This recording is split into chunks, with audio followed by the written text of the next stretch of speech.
Bismillahirrahmanirrahim. Assalamualaikum warahmatullahi wabarakatuh. Halo semua, perkenalkan nama saya Amira Suraya dari kelas AKS 1B dengan NIM 245221050. Di sini saya akan membuat video untuk menyelesaikan tugas UTS Pancasila. Yuk langsung aja lihat videonya. Bagaimana sih sejarah perjuangan bangsa Indonesia dalam merumuskan Pancasila sebagai dasar negara? Sejarah perjuangan bangsa Indonesia dalam merumuskan Pancasila sebagai dasar negara adalah proses yang panjang dan bertantangan. Berikut ini adalah kronologi perjalanan sejarah perumusan Pancasila mulai dari penjajahan Belanda hingga akhirnya menjadi dasar negara Indonesia yang merdeka. 1. Latar belakang dan persiapan kemerdekaan. Sebelum kemerdekaan, Indonesia berada di bawah penjajah Belanda selama lebih dari 3 abad. Pada masa pendudukan Jepang pada tahun 1942 sampai 1945, muncul kesempatan untuk mempersiapkan kemerdekaan karena Jepang mulai kehilangan kekuatannya di Perang Dunia II. Pada bulan Maret 1945, pemerintah Jepang di Indonesia membentuk sebuah badan yang bernama Badan Penyelidik Usaha-Usaha Persiapan Kemerdekaan Indonesia atau yang disebut BPUPKI, atau dalam bahasa Jepang disebut Dokuretsu Jubujo Sakai. Tugas utama BPUPKI adalah merancang dasar negara Indonesia yang merdeka. 2. Sidang pertama BPUPKI pada tanggal 29 Mei sampai 1 Juni 1945. Sidang pertama BPUPKI dimulai pada tanggal 29 Mei 1945. Dalam sidang ini, para tokoh bangsa membahas konsep dasar negara Indonesia. Ada beberapa usulan yang muncul selama sidang ini. Pada tanggal 29 Mei 1945, Muhammad Yamin mengusulkan 5 asas dasar negara yang terdiri dari 1. Perikebangsaan, 2. Perikemanusiaan, 3. Periketuhanan, 4. Kerakyatan, 5. Kesejahteraan rakyat. Pada tanggal 31 Mei 1945, Dr. Supomo menyampaikan usulannya tentang dasar negara. Yang pertama, persatuan, 2. Kekeluargaan, 3. Keseimbangan lahir dan batin, 4. Musyawarah, 5. Keadilan rakyat. Pemikiran Supomo ini dikenal dengan ide negara integralistik, yaitu negara yang mengatasi segala paham golongan, perseorangan, dan menghargai terjadinya persatuan. Pada tanggal 1 Juni 1945, Insinyur Soekarno mengajukan gagasan yang terkenal sebagai Pancasila yang terdiri dari 5 prinsip. 1. Kebangsaan Indonesia, 2. Internasionalisme atau perikemanusiaan, 3. Mufakat atau demokrasi, 4. Kesejahteraan sosial, 5. Ketuhanan yang berkebudayaan. Pada saat itu, Soekarno menyampaikan bahwa kelima prinsip ini bisa disederhanakan menjadi trisila, 3 sila, dan bahkan menjadi eka sila. 1 sila yaitu gotong royong. Tanggal 1 Juni kemudian dikenal sebagai Hari Lahir Pancasila karena pada tanggal inilah istilah Pancasila pertama kali dikemukakan oleh Soekarno. 3. Pembentukan panitia kecil atau panitia 9. Setelah sidang pertama BPUPKI, terbentuklah panitia kecil atau dikenal sebagai panitia 9 yang bertugas merumuskan kembali dasar negara. Panitia ini terdiri dari 9 tokoh penting. Pertama, Insinyur Soekarno, 2. Muhammad Hatta, 3. A. Maranis, 4. Adi Kusno Cokro Sujoso, 5. Abdul Kahar Muzakir, 6. Haji Agus Salim, 7. Ahmad Subarso, 8. Wahid Hashim, 9. Muhammad Yamin. Pada tanggal 22 Juni 1945, Panitia 9 menghasilkan dokumen yang dikenal sebagai Piagam Jakarta atau Jakarta Council. Dalam Piagam Jakarta terdapat rumusan 5 sila yang menjadi cikal bakal Pancasila. Yang pertama, ketuhanan dengan kewajiban menjalankan syariat Islam bagi pemeluk-pemeluknya. 2. Kemanusiaan yang adil dan beradab. 3. Persatuan Indonesia. 4. Kerakyatan yang dipimpin oleh hikmat kebijaksanaan dalam permusyawaratan perwakilan. 5. Keadilan sosial bagi seluruh rakyat Indonesia. 4. Sidang kedua BPUPKI pada tanggal 10 sampai 17 Juni 1945. Sidang kedua BPUPKI berlangsung pada bulan Juli 1945. Dalam sidang ini, anggota BPUPKI membahas rancangan konstitusi UUD berdasarkan konsep dasar negara yang telah dirumuskan oleh Panitia 9 dalam Piagam Jakarta. Pada sidang ini, konsep dasar negara yang ada di Piagam Jakarta masih dipertahankan. 5. Proklamasi kemerdekaan pada tanggal 17 Agustus 1945 dan sidang PPKI. Pada tanggal 17 Agustus 1945, Indonesia memproklamasikan kemerdekaannya yang dipimpin oleh Soekarno dan Hatta. Keesokan harinya dibentuklah Panitia Persiapan Kemerdekaan Indonesia atau disebut PPKI yang melanjutkan tugas BPUPKI. Pada tanggal 18 Agustus 1945, PPKI mengadakan sidang untuk mengesahkan Undang-Undang Dasar 1945 sebagai konstitusi negara. Dalam sidang ini, terjadi perubahan tentang sila pertama Pancasila yang semula berbunyi ketuhanan dengan kewajiban menjalankan syariat Islam bagi pemeluk-pemeluknya menjadi ketuhanan yang Maha Esa. Perubahan ini bertujuan untuk menjaga persatuan bangsa yang beragam agama dan keyakinan. Pada akhirnya, PPKI mengesahkan Pancasila sebagai dasar negara Indonesia yang terdiri dari 5 sila, yaitu 1. Ketuhanan yang Maha Esa, 2. Kemanusiaan yang adil dan beradab, 3. Persatuan Indonesia, 4. Kerakyatan yang dipimpin oleh hikmat kebijaksanaan dalam permusyawaratan perwakilan, 5. Keadilan sosial bagi seluruh rakyat Indonesia. 6. Pancasila sebagai dasar negara. Sejak saat itu, Pancasila resmi menjadi dasar negara Indonesia yang termaktub dalam pembukaan Undang-Undang Dasar 1945. Pancasila bukan hanya menjadi dasar hukum, tetapi juga menjadi pedoman dalam kehidupan bermasyarakat, berbangsa, dan bernegara. Perumusan Pancasila sebagai dasar negara Indonesia adalah hasil dari perjuangan yang panjang dan dialog antar berbagai kelompok dengan latar belakang yang berbeda. Meskipun ada perbedaan pandangan dan nilai-nilai kebersamaan dan toleransi telah menjadi fondasi utama dalam perumusan Pancasila, nilai-nilai tersebut tetap relevan dengan pedoman bagi bangsa Indonesia dalam menghadapi tantangan zaman dan menjaga keutuhan negara. Menjelaskan mengapa Pancasila dianggap sebagai solusi tepat bagi bangsa Indonesia yang majemuk. Pancasila dianggap sebagai solusi tepat bagi bangsa Indonesia yang majemuk karena nilai-nilai yang terkandung di dalamnya mampu menyatukan berbagai perbedaan yang ada di Indonesia. Berikut beberapa alasan mengapa Pancasila dianggap sebagai solusi bagi kemajemukan Indonesia. Yang pertama, mengakui dan menghormati keberagaman agama. Dalam sila pertama Pancasila yang berbunyi ketuhanan yang Maha Esa mengakui keberadaan berbagai agama di Indonesia. Tidak ada agama yang dianggap lebih tinggi dari yang lain. Ini memberikan kebebasan bagi setiap individu untuk menjalankan keyakinannya tanpa adanya diskriminasi. Nilai ini penting dalam menjaga keharmonisan di antara masyarakat Indonesia yang terdiri dari berbagai agama seperti Islam, Kristen, Katolik, Hindu, Buddha, dan Konghucu. 2. Menjunjung tinggi martabat kemanusiaan. Terdapat dalam sila kedua Pancasila yang berbunyi kemanusiaan yang adil dan beradab, menekankan pentingnya memperlakukan setiap orang dengan martabat yang sama. Artinya setiap individu dipandang setara tanpa memandang latar belakang, suku, agama, atau ras. Ini mengajarkan masyarakat untuk menghargai keberagaman manusia dan menghindari sikap diskriminatif. 3. Mendorong persatuan di tengah keberagaman. Sila ketiga Pancasila yang berbunyi Persatuan Indonesia mengajarkan pentingnya persatuan meskipun terdapat banyak perbedaan. Indonesia adalah negara yang memiliki lebih dari 300 kelompok etnis dan lebih dari 700 bahasa daerah. Dengan Pancasila, keberagaman ini bukan dianggap sebagai ancaman, tetapi sebagai kekayaan yang perlu dijaga dan dirawat bersama. Sila ini menekankan semangat Bhinneka Tunggal Ika yang berarti berbeda-beda tetapi tetap satu. 4. Mengutamakan musyawarah dan demokrasi. Sila keempat Pancasila yang mempunyai kerakyatan yang dipimpin oleh hikmat kebijaksanaan dalam permusyawaratan perwakilan menegaskan bahwa setiap keputusan harus diambil melalui musyawarah dan mufakat.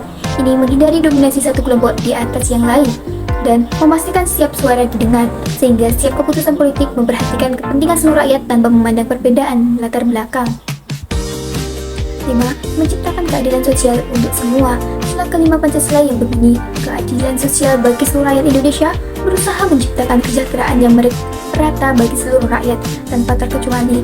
Hal ini penting dalam mengatasi ketimpangan sosial yang bisa muncul karena perbedaan status ekonomi, pendidikan, atau geografis. Dengan adanya prinsip keadilan sosial, negara bertanggung jawab untuk mengurangi kesenjangan dan memberikan kesempatan yang sama kepada sesama warga. Pancasila merangkum nilai-nilai universal yang dapat mengakomodasi keragaman Indonesia. Nilai ini dirancang untuk menciptakan kedamaian, persatuan, dan keadilan di tengah perbedaan yang beragam. Dengan Pancasila sebagai dasar negara, Indonesia memiliki panduan yang jelas untuk menjaga harmoni dan menghindari konflik yang mungkin timbul akibat perbedaan suku, agama, ras, dan golongan. Jadi, Pancasila tidak hanya menjadi dasar negara, tapi juga menjadi panduan hidup bersama yang menghargai perbedaan, menjaga persatuan, dan mendorong keadilan sosial di seluruh pelosok negeri. Jelaskan dan beri contoh implementasi nilai-nilai Pancasila dalam kehidupan bermasyarakat, berbangsa, dan bernegara. Pancasila merupakan dasar negara Indonesia yang terdiri dari 5 sila yang menjadi pedoman dan panduan bagi seluruh rakyat Indonesia dalam kehidupan bermasyarakat, berbangsa, dan bernegara. Implementasi Pancasila tidak hanya bersifat formal, tapi juga nyata dalam kehidupan sehari-hari. Berikut adalah penjelasan mengenai masing-masing sila beserta contoh implementasi dalam aspek kehidupan. 1. Sila pertama ketuhanan yang Maha Esa. Sila pertama ini mengajarkan bahwa masyarakat Indonesia harus percaya kepada Tuhan Yang Maha Esa sesuai dengan agama dan kepercayaan masing-masing. Nilai ini mendorong sikap toleransi dalam beragama, menghormati kepercayaan orang lain, dan serta menjalankan ajaran agama dengan baik dan benar. Contoh implementasinya, Pertama, menghormati perbedaan agama dan kepercayaan yang ada di masyarakat seperti tidak memaksa agama kepada orang lain. 2. Menjalankan ibadah sesuai dengan agama masing-masing dan memberikan kesempatan kepada orang lain untuk beribadah. 3. Menjaga kerukunan antar umat beragama seperti bekerja sama dalam kegiatan sosial tanpa memandang agama. 2. Sila kedua, kemanusiaan yang adil dan beradab. Sila ini menekankan pentingnya penghormatan terhadap hak asasi manusia, keadilan, serta perlakuan yang beradab dalam interaksi sosial. Semua warga negara Indonesia harus diperlakukan sama tanpa membedakan suku, agama, ras, atau golongan. Contoh implementasinya: 1. Membantu sesama yang sedang mengalami kesulitan tanpa memandang latar belakangnya, misalnya membantu korban bencana alam. 2. Tidak melakukan diskriminasi atau tindakan yang merendahkan martabat orang lain, seperti tidak melakukan perundungan atau bullying di sekolah atau tempat kerja. 3. Menghargai pendapat orang lain dalam diskusi, walaupun berbeda pandangan. 3. Sila ketiga, persatuan Indonesia. Sila ketiga mengajarkan pentingnya menjaga persatuan dan kesatuan bangsa dalam kerangka Negara Kesatuan Republik Indonesia. Persatuan ini diwujudkan dalam sikap saling menghormati, menghargai, toleransi, dan mengutamakan kepentingan bersama di atas kepentingan pribadi atau golongan. Contoh implementasinya: 1. Mengutamakan kepentingan bangsa dan negara di atas kepentingan pribadi atau golongan, serta ikut serta dalam kegiatan gotong royong di lingkungan. 2. Menjaga bahasa persatuan, yaitu bahasa Indonesia dengan menggunakan dalam komunikasi formal maupun informal. 3. Menghormati simbol-simbol negara seperti bendera merah putih dan lagu kebangsaan dengan mengikuti upacara bendera dengan penuh kehikmatan. 4. Sila keempat, kerakyatan yang dipimpin oleh hikmat kebijaksanaan dalam permusyawaratan perwakilan. Sila keempat menekankan pentingnya prinsip demokrasi dan pengambilan keputusan. Hal ini dilakukan melalui musyawarah untuk mencapai mufakat dengan semangat kebersamaan dan keterbukaan. Contoh implementasinya: 1. Mengadakan musyawarah di tingkat desa untuk memutuskan program pembangunan yang dibutuhkan oleh masyarakat. 2. Menghormati keputusan yang dihasilkan dari proses demokrasi seperti menerima hasil pemilihan kepala desa atau pemilu. 3. Mendorong keterlibatan masyarakat dalam proses membuat kebijakan publik, misalnya melalui forum diskusi atau audiens dengan pemerintah setempat. 5. Sila kelima, keadilan sosial bagi seluruh rakyat Indonesia. Sila kelima menuntun adanya keadilan sosial di segala aspek kehidupan, termasuk ekonomi, pendidikan, dan kesejahteraan. Setiap warga negara berhak mendapatkan perlakuan yang adil, kesejahteraan yang layak, serta kesempatan yang sama dalam segala bidang. Contoh implementasinya: pemerintah memberikan bantuan sosial kepada masyarakat yang kurang mampu seperti program Kartu Indonesia Pintar atau Kartu Indonesia Sehat. Mendorong kesempatan yang sama dalam pendidikan bagi semua anak tanpa membedakan status sosial atau ekonomi. Membangun ekonomi yang berkeadilan seperti memberikan dukungan kepada UMKM agar dapat bersaing secara sehat. Implementasi nilai-nilai Pancasila sangat penting dalam kehidupan sehari-hari sebagai dasar untuk mencapai masyarakat yang adil, damai, dan sejahtera.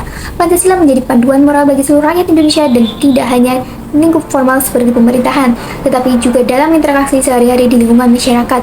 Dengan mengamalkan Pancasila, kita berkontribusi dalam pembangunan bangsa yang bersatu, adil, dan berkeadaban. Analisislah kasus pelanggaran Pancasila yang sering terjadi di masyarakat dan bagaimana cara mencegah dan menanggulanginya. Pelanggaran terhadap nilai-nilai Pancasila masih sering terjadi di masyarakat Indonesia. Kasus-kasus ini mencerminkan adanya ketidaksesuaian antara prinsip Pancasila dengan realitas di lapangan. Berikut adalah beberapa contoh kasus pelanggaran Pancasila yang sering terjadi dan analisisnya serta cara pencegahan dan penanggulangannya. 1. Pelanggaran sila pertama Tuhan Yang Maha Esa. Kasus 1. Intoleransi agama.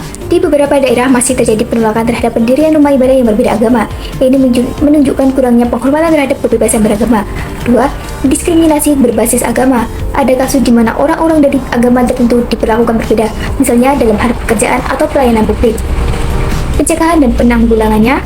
Pertama, edukasi toleransi agama, pendidikan sejak dini tentang pentingnya menghargai perbedaan agama dan kepercayaan. 2. Penegakan hukum yang tegas, pemerintah harus menindak tegas pelaku intoleransi atau diskriminasi agama melalui hukum yang berlaku. 3. Dialog antar umat beragama, mendorong adanya dialog dan forum-forum kerukunan antar umat beragama untuk mempererat hubungan dan mengurangi prasangka negatif. 2. Pelanggaran sila kedua, kemanusiaan yang adil dan beradab. Kasus 1. Perundungan atau bullying. Tindakan perundungan di sekolah atau tempat kerja masih sering terjadi. Ini adalah bentuk pelanggaran terhadap prinsip kemanusiaan yang adil dan beradab. 2. Kekerasan dalam rumah tangga. Masih ada kasus kekerasan dalam rumah tangga yang menunjukkan tidak adanya penghormatan terhadap hak asasi manusia. Pencegahan dan penanggulangannya. 1. Kampanye anti-bullying dan anti-KDRT. Mengadakan kampanye edukatif terhadap dampak buruk bullying dan kekerasan domestik baik di sekolah maupun di lingkungan masyarakat. 2. Pelaporan dan perlindungan korban. memperkuat mekanisme pelaporan untuk korban bullying atau KDRT, serta memberikan perlindungan yang memadai bagi korban. 3. Pendampingan psikologis, menyediakan layanan konseling bagi korban bullying dan KDRT untuk memulihkan kondisi psikologis mereka. 3. Pelanggaran sila ketiga Persatuan Indonesia, kasus 1. Fanatisme golongan atau kelompok, munculnya kelompok-kelompok yang bersikap eksklusif dan merasa lebih unggul dari kelompok lain sehingga menimbulkan konflik horizontal seperti konflik antar suku atau ras. 2. Hoaks dan provokasi di media sosial, penyebaran berita bohong atau hoaks yang mengadu domba satu kelompok dengan kelompok lainnya dapat merusak persatuan bangsa. Pencegahan dan penanggulangannya. 1. Pendidikan multikultural, meningkatkan pemahaman tentang keberagaman budaya dan pentingnya persatuan melalui pendidikan multikultural. 2. Pengawasan media sosial, memperkuat pengawasan terhadap penyebaran berita bohong dan ujaran kebencian di media sosial melalui regulasi yang tegas. 3. Menggalakkan kegiatan gotong royong, mengadakan kegiatan bersama yang melibatkan kelompok-kelompok masyarakat untuk mempererat hubungan antar anggota masyarakat. 4. Pelanggaran sila keempat kerakyatan yang dipimpin oleh hikmat kebijaksanaan dalam permusyawaratan perwakilan, kasus 1. Korupsi dan nepotisme, praktik korupsi, kolusi, dan nepotisme di berbagai tingkat pemerintahan, mengingkari prinsip demokrasi dan keadilan dalam proses pengambilan keputusan. 2. Manipulasi hasil pemilihan, adanya kasus di mana hasil pemilihan kepala daerah atau pemilu dimanipulasi oleh pihak-pihak tertentu demi kepentingan golongan. Pencegahan dan penanggulangannya. 1. Transparansi pemerintahan, menerapkan sistem pemerintahan yang transparan dengan menyediakan informasi yang terbuka bagi masyarakat. 2. Penguatan peran lembaga pengawas, memperkuat lembaga pengawas seperti KPK untuk memberantas korupsi. 3. Pendidikan politik, mengedukasi masyarakat tentang pentingnya berpartisipasi sebagai aktif dalam proses politik dan demokrasi yang jujur. 5. Pelanggaran sila kelima, keadilan sosial bagi seluruh rakyat Indonesia, kasus 1. Ketimpangan ekonomi masih terlihat antara daerah perkotaan dan pedesaan, serta adanya masyarakat kaya dan miskin. 2. Eksploitasi tenaga kerja, masih ada kasus di mana tenaga kerja diperlakukan tidak adil, seperti upah yang tidak layak dan kondisi kerja yang buruk. Pencegahan dan penanggulangannya. 1. Pemerataan pembangunan, melakukan pembangunan infrastruktur dan ekonomi yang merata di seluruh daerah, terutama daerah tertinggal. 2. Penerapan upah minimum yang layak, mengawasi penerapan upah minimum dan kondisi kerja yang sesuai dengan standar hukum ketenagakerjaan. 3. Dukungan kepada UMKM, memberikan akses modal, pelatihan, dan pasar bagi usaha kecil agar dapat bersaing secara adil dengan usaha besar. Pelanggaran terhadap Pancasila dapat berdampak negatif pada kehidupan bermasyarakat, berbangsa, dan bernegara. Oleh karena itu, penting untuk melakukan upaya pencegahan dan penanggulangan secara efektif. Pendidikan, penegakan hukum, dan penguatan kesadaran kolektif menjadi kunci utama dalam mengatasi pelanggaran-pelanggaran tersebut. Masyarakat dan pemerintah perlu bekerja sama untuk menjaga nilai-nilai Pancasila tetap hidup dalam keseharian agar Indonesia menjadi bangsa yang adil, damai, dan sejahtera.